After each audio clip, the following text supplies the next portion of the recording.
Selamat sore. Kita kembali di KPL Online Tamrin dengan saya Obey Sianipara.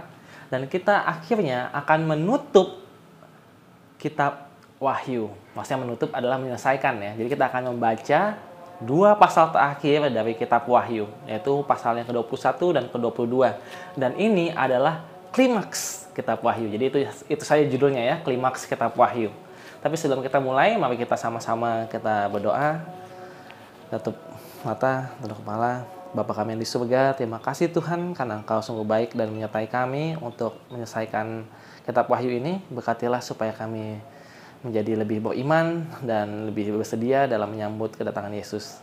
Terima kasih Bapa, dalam nama Yesus, Juru Selamat dan Penebus kami. Amin.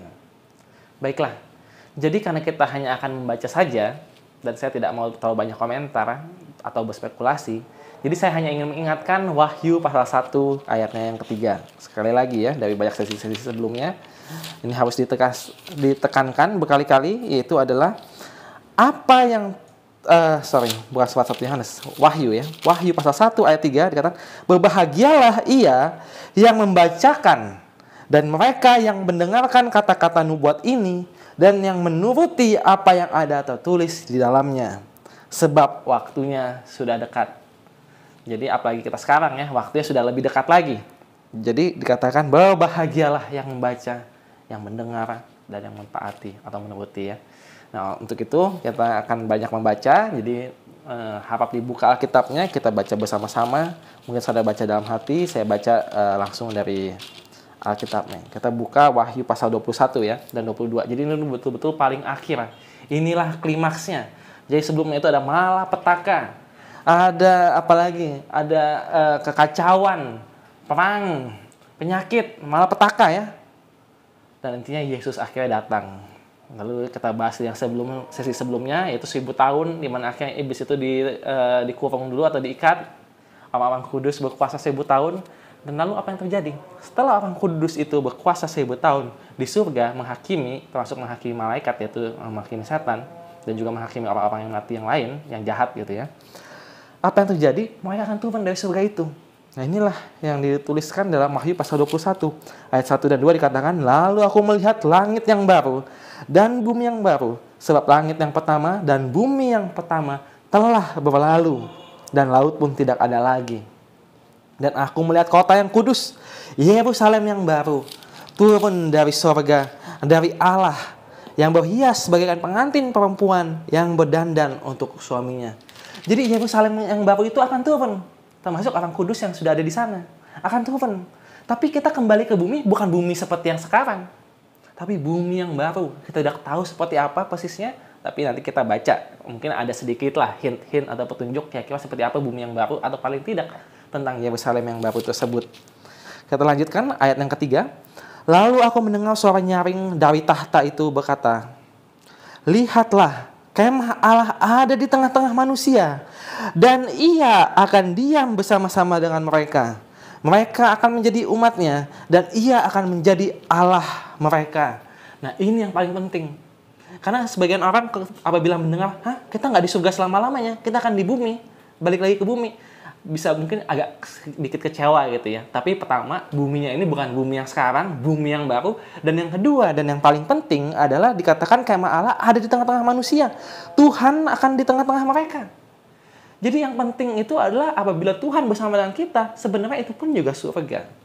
Meskipun lokasinya tanda kutip di bumi, tapi bumi yang baru ya.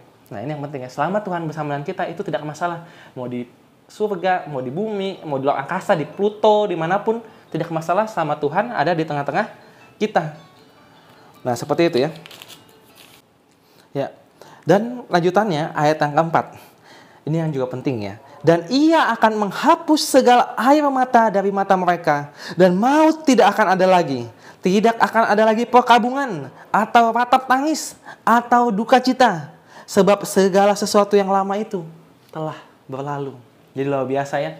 Jadi di bumi yang baru, dalam Yerusalem yang baru, Tuhan di tengah-tengah kita, dan dikatakan dengan kepastian bahwa apa? Tuhan itu akan menghapuskan segala air mata dari mata kita. Jadi tidak ada lagi air mata. Tidak ada lagi duka cita. Tidak ada lagi perkabungan. Tidak ada lagi kematian. itu semua telah berlalu. Itu bagian dari dunia yang lama. Kita sudah di dunia yang baru. Lalu lanjut lagi ya ayat 5. Ia yang duduk di atas tahta itu berkata, lihatlah, aku menjadikan segala sesuatu baru. Dan firman-Nya, tuliskanlah, karena segala perkataan ini adalah tepat dan benar. Firman-Nya lagi kepadaku, semuanya telah terjadi. Aku adalah Alfa dan Omega, yang awal dan yang akhir. Orang yang haus akan kuberi minum dengan cuma-cuma dari mata air kehidupan. Barang siapa yang menang, ia akan peroleh semuanya ini. Dan aku akan menjadi Allahnya, dan ia akan menjadi anakku. Tetapi orang-orang penakut, orang-orang yang tidak percaya, orang-orang keji, orang-orang pembunuh, orang-orang sundal, tukang-tukang sihir, penyembah-penyembah berhala, dan semua pendusta, mereka akan mendapat bagian mereka di dalam lautan yang menyala-nyala oleh api dan belerang. Inilah kematian yang kedua bagi mereka ya. Intinya mereka akan mati juga. Tidak ada lagi. Jadi tidak ada lagi orang jahat. Jadi di bumi yang baru, di dunia yang baru, tidak ada lagi orang-orang jahat seperti yang tadi sudah disebutkan. Tidak ada air mata juga. Karena air mata seringkali kan ada terjadi suatu kejahatan atau malapetaka ya. Itu tidak ada lagi. Tadi yang sudah kita baca dibilang apa? Semuanya benar, semuanya ini pasti. Bahkan diberikan apa? Mata air kehidupan. Ini kalau kita ingat cerita Yesus ketika ia bertemu dengan wanita Samaria di samping sumur, dikatakan orang yang minum dari air kehidupan ini tidak akan haus lagi. Jadi kehausan itu biasanya juga melambangkan apa? Keinginan untuk melakukannya lagi dan lagi. Jadi seperti tidak puas-puas gitu kan, karena perlu lagi dan lagi. Tapi dari air kehidupan ini tidak akan haus lagi. Jadi tidak akan ada perasaan, rasanya aku masih kurang sesuatu. Tidak akan. Akan selalu merasa kepuasan yang penuh. Itulah mata air kehidupan ya. Jadi sudah dikatakan tidak ada lagi orang-orang keji dan sebagainya. Lalu kita membahas Yerusalem yang baru dari ayat 9. Maka datanglah seorang dari ketujuh malaikat yang memegang ketujuh cawan yang penuh dengan ketujuh malapetaka akhir itu. Lalu ia berkata kepadaku, katanya, marilah ke sini, aku akan menunjukkan kepadamu pengantin perempuan mempelai anak domba. Ya, mempelai anak domba, mempelai Yesus adalah gerejanya ya, dan itu juga Yerusalem yang baru. Lalu di dalam roh ia membawa aku ke atas sebuah gunung yang besar, lagi tinggi, dan ia menunjukkan kepadaku kota yang kudus itu, Yerusalem, turun dari surga, dari Allah. Kota itu penuh dengan kemuliaan Allah, dan cahayanya sama seperti permata yang paling indah, bagaikan permata yaspis, jernih seperti kristal. Jadi indah sekali ya. Kalau ada permata-permata yang bercahaya atau mantuan cahaya, intinya warna-warni yang indah. Dan temboknya besar, lagi tinggi, dan pintu gerbangnya 12 buah. Dan di atas pintu-pintu gerbang itu ada 12 malaikat, dan di atasnya tertulis nama ke-12 suku Israel. Di sebelah timur terdapat 3 pintu gerbang, dan di sebelah utara 3 pintu gerbang, di sebelah selatan 3 pintu gerbang, dan di sebelah barat 3 pintu gerbang. Jadi intinya banyak pintu. Dan tembok kota itu mempunyai 12 batu dasar, dan di atasnya tertulis ke-12 nama ke-12 rasul anak domba itu. Jadi ini betul-betul Tuhan mengingatkan bahwa kota ini berdasarkan apa sebenarnya? Berdasarkan 12 suku Israel yang istilah di perjanjian lama itu sangat penting, dan 12 murid. Nah ini juga melambangkan perjanjian baru. Jadi semua itu bersatu dalam membentuk kota ini. Itu adalah umat Tuhan ya. Lalu dikatakan lanjut ayat 15, dan ia yang berkata-kata dengan aku mempunyai suatu tongkat mengukurnya dari emas untuk mengukur kota itu serta pintu-pintu gerbangnya dan temboknya. Kota itu bentuknya 4 persegi, panjangnya sama dengan lebarnya, dan ia mengukur kota itu dengan tongkat itu 12.000 mil. Panjangnya dan lebarnya dan tingginya sama. Jadi ini sangat luas ya. Lalu ia mengukur temboknya 144 hasta menurut ukuran manusia, yang adalah juga ukuran malaikat. Tembok itu terbuat dari permata yaspis, dan kota itu sendiri dari emas tulen, bagaikan kaca murni. Dan dasar-dasar tembok kota itu dihiasi dengan segala jenis permata. Dasar yang pertama, batu yaspis. Dasar yang kedua, batu nilam. Dasar yang ketiga, batu mirah. Dasar yang keempat, batu zamrud. Dasar yang kelima, batu unam. Dasar yang keenam, batu sardis. Dasar yang ketujuh, batu ratna cempaka. Yang kedelapan, batu beril. Yang kesembilan, batu krisolit. Yang kesepuluh, batu krisoperas. Yang kesebelas, batu lazuardi. Dan yang ke-12, batu kecubung. Nah, jadi saya tidak tahu persisnya itu batu-batu seperti apa, tapi itu batu-batu intinya apa? berwarna-warni, bervariasi, dan batu-batu yang berharga. Jadi ini juga melambangkan apa? Sesuatu yang berharga dan juga melambangkan apa? Diversity ya. Jadi banyak perbedaan-perbedaan dan variasi. Jadi tidak monoton. Jadi jangan anggap bahwa surga itu satu tempat yang monoton. Tentu saja juga orang-orang yang di sana juga diverse atau bervariasi. Nah, kita lanjut lagi. Ayat 21, dan ke-12 pintu gerbang itu adalah 12 mutiara ya, intinya indah. Setiap pintu gerbang terdiri dari suatu mutiara, dan jalan-jalan kota itu dari emas murni bagaikan kaca bening. Nah, jadi di sini saya hanya bisa mengatakan bahwa tentu ini merupakan suatu pelambangan. Tidak betul-betul literal. Mungkin saja memang literal, tapi saya rasa lebih mungkin bahwa ini bukan literal. Ya kalau jalan dari emas, mungkin nggak sebagus jalan yang ini ya, karena emas sebenarnya bukan buat jalan. Tapi ini juga bisa melambangkan apa? Bahwa emas yang di dunia ini adalah sesuatu yang paling berharga untuk bagi banyak orang ya. Emas dalam sejarah manusia, emas itu sesuatu yang sangat berharga. Tapi di surga, apa yang dianggap berharga oleh manusia, ternyata di surga itu hanya diinjak-injak. Itu sebenarnya intinya dari bagian sini ya. Jadi janganlah kita mengharapkan emas. Jadi orang yang mengharapkan emas di dunia seperti kita di dunia ini mengharapkan, oh saya pengen tuh batu-batu kerikil, aspal-aspal. Kan itu lucu ya. Nah, jadi di surga itu sebenarnya tidak ada apa-apanya. Kita lanjut lagi ke ayat 22. Dan aku tidak melihat bait suci di dalamnya, sebab Allah Tuhan yang Maha Kuasa adalah bait sucinya. Demikian juga anak domba itu. Jadi tidak ada bait suci lagi, tidak ada perantaraan lagi. Betul-betul Tuhan sudah ada di tengah-tengah langsung. Dan kota itu tidak memerlukan matahari dan bulan untuk menyinarinya, sebab kemuliaan Allah meneranginya, dan anak domba itu adalah lampunya. Dan bangsa-bangsa akan berjalan di dalam cahayanya, dan raja-raja di bumi membawa kekayaan mereka kepadanya. Dan pintu-pintu gerbangnya tidak akan ditutup pada siang hari, sebab malam tidak akan ada lagi di sana. Tidak ada kegelapan. Dan kekayaan dan hormat bangsa-bangsa akan dibawa kepadanya, tetapi tidak akan masuk ke dalamnya sesuatu yang najis, atau orang yang melakukan kekejian atau dusta, tetapi hanya mereka yang namanya tertulis di dalam kitab kehidupan anak domba itu. Nah itulah sebabnya kita menghindari kenajisan ya. Karena yang najis itu tidak akan masuk ke situ.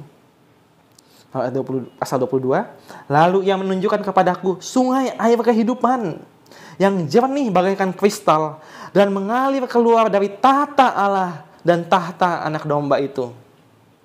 Jadi ada sungai air kehidupan dari tahta Allah, dari tahta anak domba itu. Ya, semua ini mungkin adalah figuratif ya. Tapi kalau kita artikan maknanya tentu punya makna moral yang dalam gitu. Jadi ada air kehidupan yang mengalir dari Tuhan. Dan itu yang membuat kehidupan. Nah, di tengah-tengah jalan kota itu, yaitu di seberang menyeberang sungai itu, ada pohon-pohon kehidupan yang berbuah 12 kali, tiap-tiap bulan sekali. Dan daun pohon-pohon itu dipakai untuk menyembuhkan bangsa-bangsa. Maka tidak akan ada lagi laknat. Tahta Allah dan tahta anak domba akan ada di dalamnya, dan hamba-hambanya akan beribadah kepadanya. Dan mereka akan melihat wajahnya. Jadi di sini kita akan melihat muka dengan muka ya, langsung melihat wajahnya. Dan namanya akan tertulis di dahi mereka. Nah, matahari Tuhan. Dan malam tidak akan ada lagi di sana. Dan mereka tidak memerlukan cahaya lampu dan cahaya matahari. Sebab Tuhan Allah akan menerangi mereka. Dan mereka akan memerintah sebagai raja sampai selama-lamanya. Jadi dibilang tidak akan ada gelap, tidak perlu terang lampu ataupun matahari. Ini belum tentu artinya literal ya. Lebih mungkin adalah figuratif. Dan kalau figuratif mungkin ya tadi kita tak perlu berspekulasi. Tapi yang penting adalah secara prinsipnya adalah bahwa yang menerangi adalah terang yang sejati, yaitu Tuhan. Sebab terang lampu sudah jelas itu buatan, lalu terang matahari itu pun juga ternyata tidak cukup baik. Itu tetap buatan, karena itu ciptaan Tuhan. Tapi terang yang sebenarnya adalah Tuhan itu sendiri. Itu ya prinsip dari Wahyu 22 ini ya. Kalau kita lanjut lagi, kita masuk ke ayat ke-6 ya. Lalu ia berkata kepadaku, perkataan-perkataan ini tepat dan benar. Dan Tuhan Allah yang memberi roh kepada para nabi telah mengutus malaikatnya untuk menunjukkan kepada hamba-hambanya apa yang harus segera terjadi. Jadi ini semua kitab Wahyu ya. Jadi sudah diberikan betul-betul apa yang akan terjadi. Sehingga apa? Sesungguhnya aku datang segera. Berbahagialah orang yang menuruti perkataan-perkataan nubuat kitab ini. Nah, penting ya. Apa yang sudah kita bagikan dan kita sudah baca selama ini juga harus dituruti. Muliakanlah Allah ya. Itu yang paling penting ya. Takutlah, itu perkabaran malaikat intinya. Itu coba nanti dipelajari lagi. Intinya takutlah akan Allah dan muliakanlah Dia ya, yang menciptakan langit dan bumi. Luar biasa. Nah, lanjut. Ayat 8, dan aku, Yohanes, akulah yang telah mendengar dan melihat semuanya itu. Jadi ini kesaksiannya. Dan setelah aku mendengar dan melihatnya, aku tersungkur di depan kaki malaikat yang telah menunjukkan semuanya itu kepadaku untuk menyembahnya. Tetapi ia berkata kepadaku, jangan berbuat demikian, aku adalah hamba sama seperti engkau dan saudara-saudaramu, para nabi dan semua mereka yang menuruti segala perkataan kitab ini. Jadi buat semua yang menuruti perkataan kitab ini, kita semua bersaudara. Memang Yesus sudah bilang kita semua bersaudara ya. Tapi disinilah perintahnya dikatakan, sembahlah Allah. Jangan sembah-sembah berhala yang lain. Jangan menyembah patung binatang itu. Jangan mendapat tanda binatang itu. Tapi sembahlah Allah yang menciptakan langit dan bumi. Makanya ya, penting untuk selalu mengingat Allah sebagai pencipta atau hari Sabat ya. Lalu ia berkata kepadaku, jangan memateraikan perkataan-perkataan nubuat dari kitab ini, sebab waktunya sudah dekat. Barang siapa yang berbuat jahat, biarlah ia terus berbuat jahat. Barang siapa yang cemara, biarlah ia terus cemara. Dan barang siapa yang benar, biarlah ia terus berbuat kebenaran. Barang siapa yang kudus, biarlah ia terus menguduskan dirinya. Nah, semoga kita adalah bagian dari yang kudus, sehingga tetap kudus. Sesungguhnya aku datang segera, dan aku membawa upahku untuk membalaskan kepada setiap orang menurut perbuatannya. Jadi perbuatan itu meskipun tidak menyelamatkan, tapi tetap ada apa? Balasannya atau upahnya. Yang berbuat baik upahnya besar di surga. Yang berbuat jahat ya sama-sama masuk neraka, dihukum sama-sama mati, tapi mungkin menderitanya lebih lama ya, kebakarnya lebih lama di neraka, seperti itu. Kita lanjut lagi, sesungguhnya aku datang segera. Udah ya, ayat 13. Aku adalah Alfa dan Omega, yang pertama dan yang terkemudian, yang awal dan yang akhir. Kenapa berkali-kali ini ditekankan? Ini kita sudah membahas jauh di awal dari pelajaran kita. Karena dengan menyatakan bahwa Tuhan adalah awal dan akhir, Alfa dan Omega, jadi jelas bahwa tentu kalau dia adalah Alfa dan Omega, awal dan akhir, tentu dia tahu apa yang terjadi pada akhir. Jadi sehingga kita semakin yakin bahwa Tuhan kita adalah Tuhan yang sudah tahu masa depan, atau mungkin yang istilahnya yang menyiapkan masa depan bagi kita. Jadi semua ini pasti terjadi. Seperti itu. Berbahagialah mereka yang membasuh jubahnya.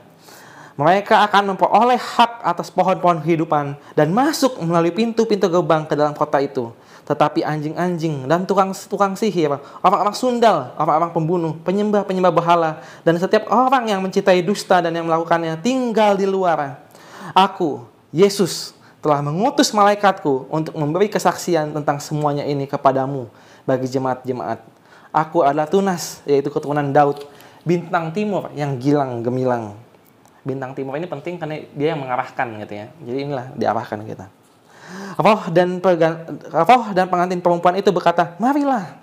Dan barang siapa yang mendengarnya, hendaklah ia berkata, marilah. Atau datanglah gitu ya.